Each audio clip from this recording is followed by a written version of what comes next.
Hi friends, இன்றைக்கி ராகி இட்லி எப்படி செய்கிறதுன்னு பார்க்கலாம். அதுக்கு நான் ஒரு டம்ளர் உளுந்து ஊற வச்சுட்டு மிக்சியில் போட்டு எடுத்து வச்சிங்கன்னா அதில் கொஞ்சம் ராகி மாவு சேர்த்துங்க.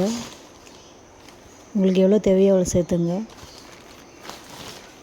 உளுந்து எவ்வளோ பாதி இருக்கோ அதில் பாதி ராகி மாவு சேர்த்துங்க. அப்போ தான் நல்லாயிருக்கும். இல்லைன்னா கல் மாதிரி வரும். அதில் உப்பு சேர்த்து நல்லா போட்டு தண்ணி ஊற்றி நல்லா கரைச்சிடுங்க.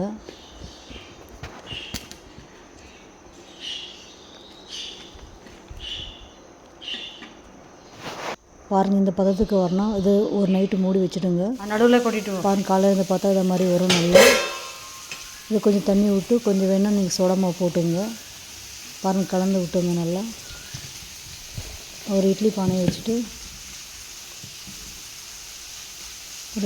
வச்சுங்க. தண்ணி கொதிச்சோடனே இட்லி ஊற்றி வச்சுக்கலாம். நம்ம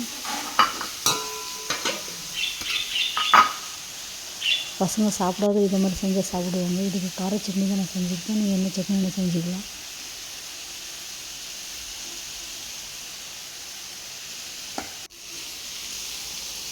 வச்சு மூடி வச்சுக்கலாம். பாருங்கள், வெந்துருச்சு. எவ்வளோ நல்லா வந்துருக்கு பாருங்கள். புஃபுன்னு நல்லா ராகி இட்லி. இது மாதிரி நீங்கள் வீட்டில் செஞ்சு பாருங்கள். செஞ்சு போய் கமெண்டில் சொல்லுங்கள். மை சேனல் சப்போர்ட் பண்ணுங்கள் ப்ளீஸ். இதுக்கு நான் கார சட்னி செஞ்சுருக்கேன். சாப்பிட்டு பார்த்துட்டு கமெண்டில் சொல்லுங்கள். தேங்க்யூ.